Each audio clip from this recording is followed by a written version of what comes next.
Hello दोस्तों, welcome to our YouTube channel code word में। ये हमारा पाइथन के रिलेटेड 13 ट्यूटोरियल है और इस वीडियो में आप स्ट्रिंग फॉर्मेटिंग के बारे में सीखेंगे।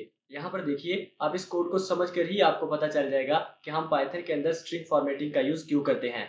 यहाँ पर देखिए, मैंने एक नेम नाम का वेरिएबल क्रिएट किया और उसके अंदर एक स्ट्रिंग कोड वर्ड को स्टोर करवाया। इसी तरह मैंने एक एज नाम का वेरिएबल क्रिएट किया और उसके अंदर मैंने 24 को स्टोर करवा दिया। अब यहाँ पर देखिए, हम पाइथन में अभी तक क्या सीखते आए हैं। हम पाइथन में अभी तक स्ट्रिंग को कनेक्ट करते आए हैं अपने वेरिएबल्स के साथ। उसके लिए हम क्या करते हैं, यहाँ पर मैंने एक स्ट्रिंग ली और फिर मैंने प्लस से कनकेटिनेट कर दिया अपने हेलो को अपने नेम के साथ, यानी कि इसकी आउटपुट हमारे पास होगी हेलो कोड वर्ड। इसी तरह मैंने फिर प्लस का यूज किया और उसके बाद इसको इस स्ट्रिंग के साथ कनकेटिनेट कर दिया और इसी तरह फिर मैंने इस स्ट्रिंग को प्लस के साथ यूज करके इसके साथ कनकेटिनेट कर दिया। अब यहाँ पर हमारे पास str फंक्शन क्या काम कर रहा है, जिस तरह के मैंने आपको प्रीवियस वीडियो में सिखाया कि हमारे पास जो भी इंटीजर डाटा टाइप है वो हमारे स्ट्रिंग के साथ कनकेटिनेट नहीं हो सकती। इसलिए हमारा स्ट्रिंग फंक्शन हमारे इंटीजर को फर्स्ट ऑफ ऑल स्ट्रिंग में कन्वर्ट कर रहा है और फिर इसके साथ कनकेटिनेट कर रहा है। तो ये सारा प्रोसेस हमारे पास बहुत ही टाइम कंज्यूमिंग है। तो इसीलिए पाइथन के अंदर हम इस चीज से बचने के लिए स्ट्रिंग फॉर्मेटिंग के बारे में पढ़ते हैं। तो चलिए देखते हैं कि हम किस तरह से पाइथन में स्ट्रिंग फॉर्मेटिंग को लिख सकते हैं। यहाँ पर देखिए, आपने प्रिंट फंक्शन का यूज करना है और उसके बाद आपने शुरू में ही f का यूज करना है और उसके बाद आपने डबल कोट्स का यूज करना है।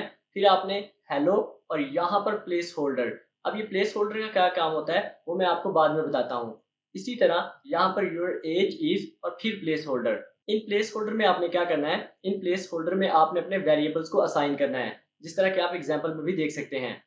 यहाँ पर देखिए, मैंने यहाँ पर क्या किया, मैंने शुरू में ही f का यूज किया और उसके बाद यहाँ पर हेलो और फिर मेरे वेरिएबल का नेम यानी नेम और यहाँ पर जो हमारे पास आउटपुट होगी हेलो कोड वर्ड। इसी तरह योर एज इज और इस प्लेस होल्डर के अंदर मैंने अपने दूसरे वेरिएबल को असाइन करवा दिया एज। तो हमारे पास टोटली आउटपुट क्या होगी, hello code word your age is 24।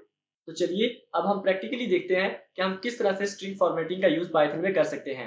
अब यहाँ पर देखिए, मैंने अपने प्रीवियस ही कोड यहाँ पर लिया। फर्स्ट ऑफ ऑल आप इसकी आउटपुट को चेक करिए। यहाँ पर आप इसकी आउटपुट को चेक कर सकते हैं, hello code word your age is 24। अब हम इस पूरी लाइन को अपनी स्ट्रिंग फॉर्मेट के साथ प्रिंट करवाएंगे।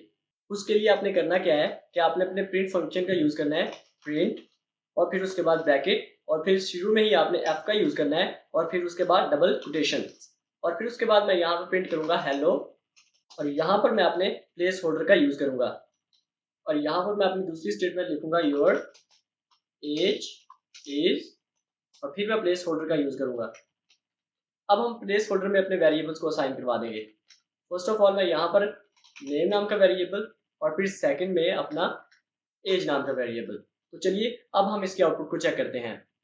तो आप देख पा रहे हैं दोनों ही आउटपुट में कोई भी फर्क नहीं है। तो इस तरह आप इस प्रिंट फंक्शन की बजाय आप स्ट्रिंग फॉर्मेटिंग का यूज कर सकते हैं। यहाँ पर आपके पास एक छोटा सा क्विज है। इस क्विज में आपने करना क्या है कि आपने यूजर से नेम, एज और उसका जेंडर आपने इनपुट करवाना है सिंगल लाइन में, आपने कोमा का यूज करके, जिस तरह के आप आउटपुट में देख सकते हैं, enter name age and gender और यहाँ पे देखिए मैंने कोमास का यूज किया और उसके बाद आपने स्ट्रिंग फॉर्मेटिंग का यूज करना है और आपके पास आउटपुट कुछ इस तरह से आनी चाहिए, your name is code word your age is 19 gender male.